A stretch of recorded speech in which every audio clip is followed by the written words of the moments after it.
শিশু রামেসার ধর্ষণ ও হত্যাকে ইস্যু বানিয়ে অরাজকতা সৃষ্টির চেষ্টা করছে একটি দল। অভিযোগ প্রধানমন্ত্রী তারেক রহমানের। তিনি বলেন, ১৯৯৬ সালের মতো আওয়ামী লীগের সাথে গোপনে যোগাযোগ রাখছে তারা।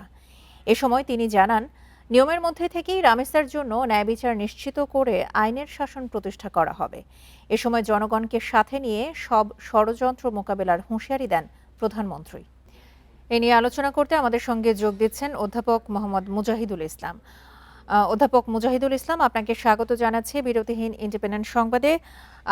বিএনপি, জামায়াত, এনসিপি একে অন্যের বিরুদ্ধে অভিযোগ করছে যে আওয়ামী লীগের সাথে যোগাযোগ রাখছে। এটি কি শুধুই রাজনৈতিক অভিযোগ বলবেন? ধন্যবাদ আপনাকে আমাকে সুযোগ দেওয়ার জন্য। আসলে আমরা সবাই জানি যে বেশ কিছুদিন ধরেই আমরা দেখছি যে বিএনপি, জামাত, এনসিপি একে অন্যের বিরুদ্ধে সবসময় অভিযোগ করছে যে আওয়ামী লীগের সঙ্গে দলগুলো যোগাযোগ রাখছে। এটা আসলে কতটা সত্য তা এখনো প্রমাণিত নয়, এবং আসলে এটা প্রমাণ করার খুব একটা সুযোগও নেই।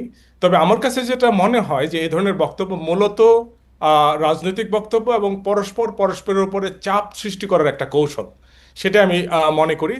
কারণটা হচ্ছে, দেখুন, আওয়ামী লীগের বিরুদ্ধে যখন এই যে বর্তমান যে সরকার এবং বিরোধী দল আছে, এই রাজনৈতিক দলগুলোর দীর্ঘদিন ধরে আওয়ামী লীগের বিরুদ্ধেই তাদের অবস্থান ছিল।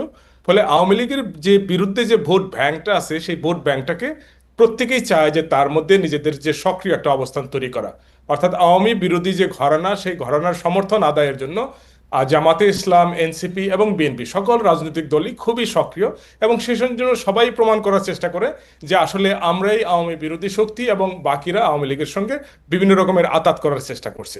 তবে এটা যদিও পুরোপুরি রাজনৈতিক বক্তব্য, কিন্তু এটাও সত্য যে জাতীয় পর্যায়ে আমি মনে করি কোনো ধরনের আঘাতের কোনো সম্ভাবনা নাই।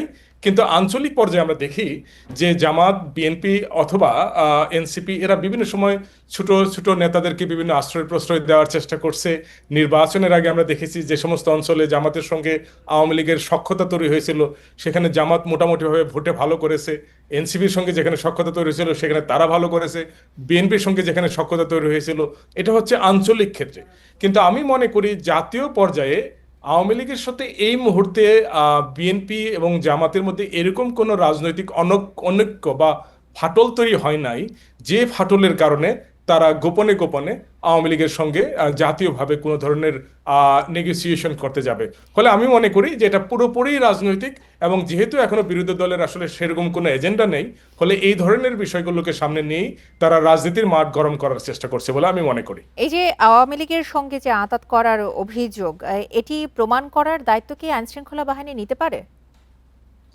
আসলে আমরা যদি বাংলাদেশের আইন শৃঙ্খলা বাহিনীর দিকে তাকাই, তাহলে আমি মনে করি না যে তাদের সেই ধরনের সক্ষমতা আছে বা সুযোগ আছে। দেখুন, আওয়ামী লীগের সময় আমরা জানি যে ব্যাপকভাবে আইন শৃঙ্খলা বাহিনীকে দলীয়করণ করা হয়েছিল। সেই সময় আমরা জানি যে আইন শৃঙ্খলা বাহিনীর অনেক সদস্য অতি উৎসাহী হয়ে দলের কর্মীর মতো আচরণ করতেন, এবং বিভিন্ন হত্যাযজ্ঞ, গুম, বিভিন্ন রকমের অপকর্মের সঙ্গে অনেকে জড়িত ছিল। আওয়ামী লীগ চলে যাওয়ার পরে অন্তর্বর্তীকালীন সরকারের সময় আমরা দেখেছি যে সেই ধরনের অবস্থা নাই। অর্থাৎ আইন শৃঙ্খলা বাহিনীর যারা সদস্য আছেন তারা সরাসরি, যদিও বড় রকমের কোনো অপরাধের সঙ্গে যুক্ত না, কিন্তু দলীয়করণ বলতে আমরা যেটাকে বলি আইন শৃঙ্খলা বাহিনীর, সেই দলীয়করণ অবস্থানটা পুরোপুরি রয়ে গেছে।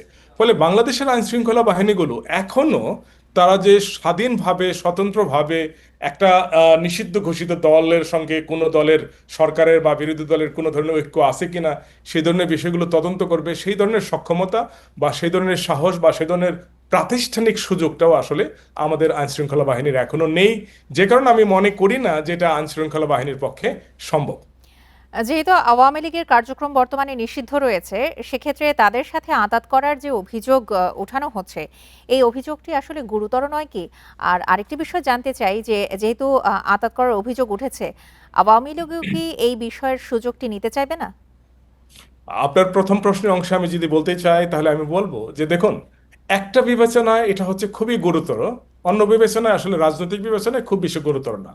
কোন বিবেচনায় গুরুতর সেটা আমি বলছি। প্রথমে সেটা হচ্ছে জুলাইয়ের যে চেতনার কথা বলা হয়ে থাকে।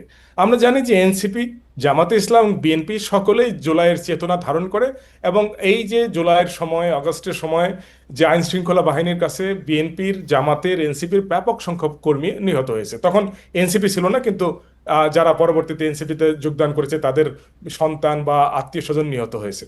এই যে সকলে মিলে যে জুলাই চেতনাকে যে ধারণ করে, এখন সেই ধারণ চেতনা নিয়ে যদি কেউ গোপনে আওয়ামী লীগের সঙ্গে কোনো ধরনের আঁতাত করতে যায়, তাহলে সেটা এই অর্থে গুরুতর যে সেটা আসলে তাদের যে রাজনীতির যে মূল যে চেতনা, সেই চেতনার সঙ্গে বেইমানি করার শামিল। ফলে আমি মনে করি সেই বিবেচনাটা গুরুতর। আবার আমি বলছি অন্য বিবেচনাটা খুব একটা গুরুতর না, সেটা হচ্ছে রাজনৈতিক বিবেচনা। রাজনৈতিক বিবেচনাটা হচ্ছে এরকম যে তৃতীয় বিশ্বের দেশ না, শুধু সারা পৃথিবীতে রাজনীতির কারণে রাজনৈতিক দলগুলো যে কোনো কিছুই করতে পারে। অর্থাৎ জামাতে ইসলাম বা এনসিপি যদি রাজনৈতিক মানে অর্থাৎ আওয়ামী লীগের সঙ্গে গোপনে চুক্তি করে তারা যদি সরকার গঠন করার চেষ্টা করতেই পারে, এটাকে আমরা বলি ম্যাকিয়াভেলিয়ান পলিটিক্স। অর্থাৎ একেবারে মানে শুধুমাত্র স্বার্থকে কেন্দ্র করে যা কিছু তাই করে নিজেদের রাজনৈতিক স্বার্থ সিদ্ধ আদায় করার একটা কৌশল। এই ধরনের কৌশল জাতীয় এবং আন্তর্জাতিকভাবে সব জায়গায় এগুলো আছে, এবং অনেক সময় অনেক রাজনীতিবিদরা এই ধরনের আহ, কর্মকাণ্ড করে থাকে। তো আমি সেই অর্থে বলছি যে যদি নীতি এবং আদর্শ বিসর্জন দিয়ে এটা এটা যদি কেউ আসলে করতে চায়, তাহলে একান্তই সেটা সেই রাজনৈতিক দলের ব্যাপার। কিন্তু জুলাই চেতনার বিবেচনা এটা অবশ্যই গুরুতর অভিযোগ। দ্বিতীয় প্রশ্নটা ছিল আপনার যে তাহলে কি এই ক্ষেত্রে কি আওয়ামী লীগ দল হিসেবে একটা সুযোগ নিতে পারে কিনা। অবশ্যই, যদি কোনো ধরনের সুযোগ তৈরি হয় তাহলে আওয়ামী লীগ অবশ্যই যে কোনো ধরনের সুযোগ নিতে প্রস্তুত আছে। কারণ আওয়ামী লীগের রাজনৈতিক অবস্থান হচ্ছে এরকম, যে কোনো মূল্যে যে কোনো ধরনের আঘাত করে তাদেরকে প্রত্যাবর্তন করার তাদের চেষ্টা যেটা সেটা অব্যাহত থাকবে। ফলে আওয়ামী লীগ সেই ক্ষেত্রে যে কোনো ধরনের সুযোগকে সবসময় গ্রহণ করবে বলে আমি মনে করি। মোহাম্মদ মুজাহিদুল ইসলাম, আপনাকে অসংখ্য ধন্যবাদ আমাদেরকে সময় দেবার জন্য।